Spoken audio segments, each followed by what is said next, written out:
dengan adanya aturan yang baru di tahun 2023 tidak ada lagi tenaga honorer kesehatan. Jadi tidak ada lagi tenaga kesehatan sifatnya honorer. Sebagai calon ASN statusnya atau pegawai pemerintah dengan perjanjian kerja atau P3K.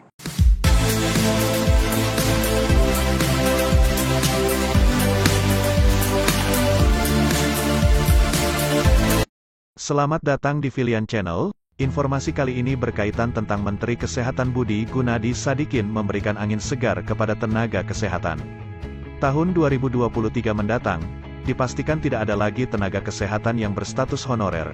Kementerian Kesehatan sedang memproses pengangkatan lebih dari 200.000 tenaga kesehatan, nakes, yang berstatus honorer menjadi aparatur sipil negara atau pegawai negeri sipil dan juga pegawai pemerintah dengan perjanjian kerja atau PPPK. Menteri Kesehatan Budi Gunadi Sadikin menyampaikan para nakes honorer itu telah mendaftar melalui pemerintah daerah. Budi mengatakan tidak menutup kemungkinan akan membuka peluang bagi yang belum mendaftar. Namun, Budi akan memprioritaskan proses yang sedang berlangsung. Mereka kan sudah terbukti bekerja dengan kami dan berbakti kepada daerah, jadi mereka yang akan diprioritaskan direkrut, kata Budi dalam konferensi pers Kementerian Kesehatan, Kemenkes, pada Jumat, tanggal 29 April tahun 2022.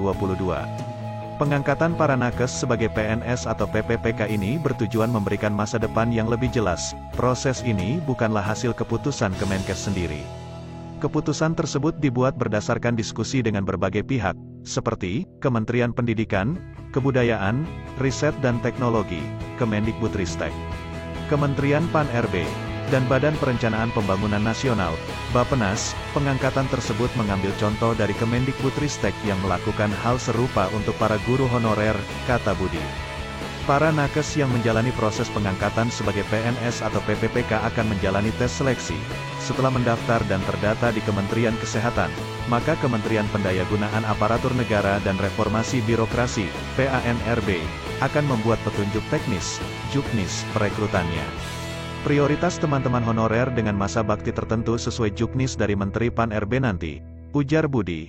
Budi berharap dengan pengangkatan ini, maka sumber daya manusia, SDM, bidang kesehatan di seluruh daerah akan terpenuhi. Sebab berdasarkan data Kemenkes, terdapat sekitar 53% atau setara dengan 5.498 pusat kesehatan masyarakat, puskesmas, di Indonesia yang belum memiliki tenaga kesehatan sesuai standar, yaitu memiliki 9 jenis tenaga kesehatan. Kami merasakan di masyarakat khususnya tenaga kesehatan terjadi kekhawatiran bagaimana dengan nasib kami kapannya. Aturan yang ada di tahun 2023 tidak ada lagi posisi tenaga honorer untuk tenaga kesehatan, kata Budi. Budi mengatakan pihaknya sudah duduk bersama dengan beberapa kementerian, seperti Menteri Pendidikan Kebudayaan, Riset dan Teknologi, Menteri Pendayagunaan Aparatur Negara dan Reformasi Birokrasi, dan Menteri Perencanaan dan Pembangunan Nasional sudah menyetujui membuka formasi di tahun 2022 sampai 2023 ini. Untuk menerima tenaga honorer kesehatan yang ada di daerah sebagai calon ASN, aparatur sipil negara, statusnya, atau pegawai pemerintah dengan perjanjian kerja, PPPK. Kita menyampaikan ini di seluruh daerah pemerintah daerah dan sudah mulai masuk datanya. Sampai sekarang ada 200.000 tenaga kesehatan dengan status honorer yang sudah menyampaikan datanya ke Kemenkes untuk bisa diproses, ujarnya.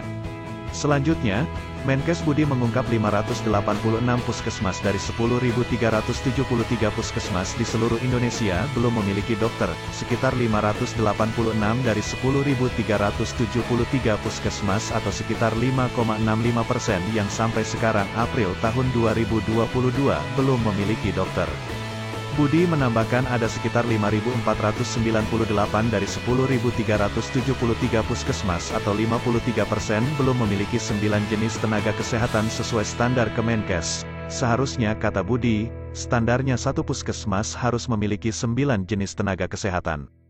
Dokter gigi, bidan, perawat 53% belum memiliki 9 jenis nakes yang belum memiliki standar, katanya.